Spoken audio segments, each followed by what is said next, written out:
महाराष्ट्र में जहां एक तरफ शिंदे और उद्धव गुट के बीच रार देखने को मिल रही है, तो दूसरी तरफ राज ठाकरे के निशाने पर इस समय शरद पवार भी हैं। इस समय नहीं बल्कि काफी समय से, क्योंकि उनका यह मानना है कि जब से महाविकास अघाड़ी सरकार का जन्म हुआ तब से दिक्कतें पैदा होती नजर आई महाराष्ट्र में। और सबसे बड़ी दिक्कत कर रहे हैं पैदा शरद पवार, क्योंकि शरद पवार खुद तो चाल चलते ही हैं और उसमें आगे विषाद के तौर पर उद्धव ठाकरे को रखते हैं और मोहरा बनाकर काम करते रहते हैं, लेकिन जब फंस जाते हैं तो अपने ही कदम पीछे कर ले, चाहे वो संजय राउत के मामले पर हो या शिवसेना के सुप्रीम कोर्ट के मामले पर। लगातार यहां पर बीजेपी भी यही कह रही है कि एकनाथ शिंदे की शिवसेना असली, लेकिन शरद पवार की तरफ से एक बयान भी नहीं सामने आया। दूसरी तरफ राज ठाकरे ने बीएमसी चुनाव में साफ कह रखा है कि वो लड़ेंगे और पूरा दमखम दिखाएंगे। अभी तक फडणवीस और शिंदे की सरकार के साथ उन्होंने कोई गठबंधन नहीं किया है, लेकिन जिस तरीके से बीजेपी और शिंदे का उनका समर्थन मिल रहा है, ये बात साफ जाहिर है कि शरद पवार निशाने पर हैं। पात्रा चौल मामले पर भी शरद पवार के ऊपर कई सारे सवाल खड़े हुए थे, लेकिन ये सारे सवालों का जवाब तब मिलता नजर आया जब शरद पवार की तरफ से साफ कहा गया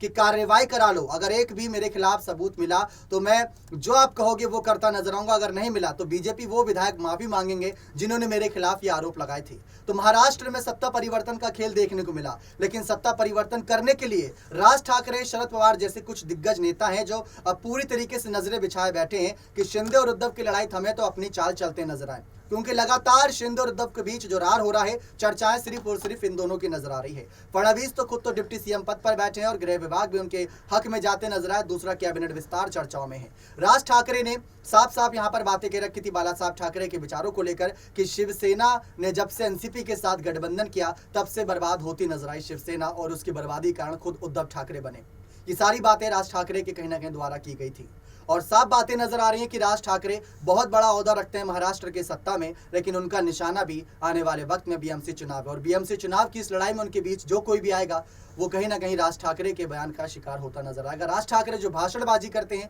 वो आप सब भी पूरी तरीके से सुनते होंगे, लेकिन एकनाथ शिंदे के समर्थन में भी कोर्ट के फैसले कुछ देखने को मिले कि अब चुनाव आयोग शिवसेना मामले पर कार्रवाई करेगा, और साथ ही साथ लगातार कपिल सिब्बल की दलीलें देने के बावजूद भी जस्टिस चंद्रचूड़ की जो 5 जजों की संवैधानिक बेंच कह सकते हैं वो अपना फैसला सुनाती नजर आई है। तो राज ठाकरे, शरद पवार, देवेंद्र फडणवीस, अजित पवार, सुप्रिया सुले, आदित्य ठाकरे, अमित ठाकरे, सब बड़े बड़े नाम चर्चाओं में है, लेकिन रार है इस समय शिवसेना पार्टी को लेकर।